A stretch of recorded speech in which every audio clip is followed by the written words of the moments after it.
在江夜里的10大高手，身为男主的宁缺只能够垫底，最强的存在已经超脱人类范畴。第10位，宁缺。宁缺在作品的设定上是属于从未来世界中进行穿越的人物，所以他也成为了昊天生而知之的人。作为男主，宁缺一路上所加持的 buff 非常的多，但大多数的对战中，宁缺都是凭借桑桑的帮助才得以取胜。论单打独斗而言，宁缺恐怕连知命定的夏侯将军都无法击败吧。第9位，柳白。作为人间的第一强者，也是人间中最强的剑圣，因为他一直在压制着自己的实力，让自己不突破5境，但真实实力却已经超越了5境之上的众人。在最后的一战中，柳白配合宁缺击败了昊天的空间规则，只不过却敌不过时间规则，在昊天身前1尺的时候化为了尘土。第8位，岐山。岐山是一位得道高僧，因为不忍心看到悬空寺下面的农奴们受苦，便选择离开了悬空寺，在人界救治众人，但因此也导致了自己的修为尽失。而岐山也拥有着佛祖棋盘，多次阻止了七念刺杀桑桑，一路上多次帮助宁缺和桑桑，最后在浪克寺的一战中身死。第7位，于连。于连的真实身份是魔宗的最后一位宗主，其修炼了23年禅，到了大成的境界，平日里却只展现洞玄境界，但仅仅是这种实力就镇压住了七念，并且用了23年禅挡住了昊天。在最后一战中，因为大师兄的受伤，于连也爆发出了自己全部的实力，千里赶到了大师兄的身旁，还顺带灭杀了南海光明大神宫中的强者赵南海，最后随着大师兄一同游历世间。下面这位便是会瞬移的那位李漫漫了。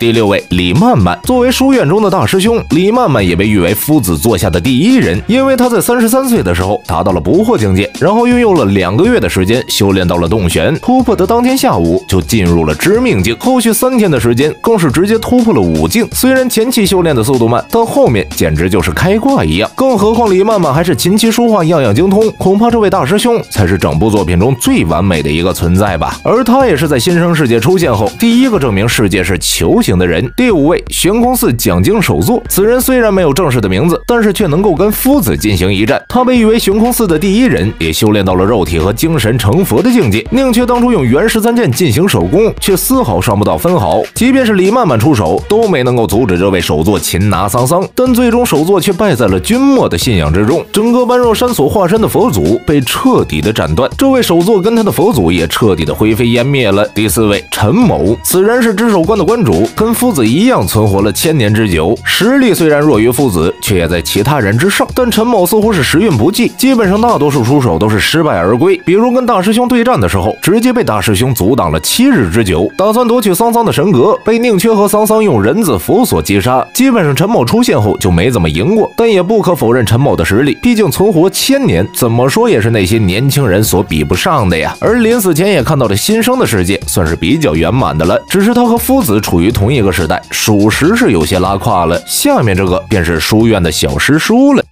第3位，柯浩然。柯浩然是书院中的小师叔，在设定上就是一个神话般的传说人物。他曾打遍天下无敌手，仅仅靠着一把剑就一个人灭掉了魔宗，更是独自闯入了桃山之中，斩杀了道门众多5境之上的高手，战斗力在作品中被誉为是天下第一的存在。但最后跟天的一战中，柯浩然也遭遇了天诛而死。可以说柯浩然就是人界中的最强之人，除了登天的夫子和身为天的昊天之外，能够战胜柯浩然的恐怕完全不存在。柯浩然就代表着除了天之外的最强之人。第2位，夫子。他作为人间的守护者，自然也是人间中的最强者。夫子已经修炼到了人类可以达到的最高境界，即便是柯浩然也只是止步在了这个境界中。不过夫子却成功的登天，化身为了月，跟昊天进行了决战。而昊天身死后，夫子就永世成为了月，守护着众生。在昊天世界被破后，夫子这个月也就成为了最强的存在。毕竟此时只有夫子才是超脱了新生世界天之外的存在，除非新生世界中再度出现一个神，否则夫子才是永远的天花板。第1位，昊天。昊天是江夜这部作品设定中唯一一位神，他为了让人间的本源力量得到修整，便发动了永夜，也就是这部作品的开始。而桑桑是昊天为了找到人间的夫子所化成的一个意识，只不过桑桑在人间中也生出了独立的自我意识，导致了昊天未能够及时展开自己的计划。而昊天和桑桑在最后的结局中其实也并未成为同一个人，桑桑用用人间之力开辟了新的天地，亲自击碎昊天世界，跟宁缺也幸福的生活在了一起。不过桑桑体内也依旧有着昊天的神力，也算是在人间中存在的神了。好了，今天的内容到这里就结束了，大家有什么观点的话，欢迎在下方留言互动。最后走之前不要忘记点个关注啊！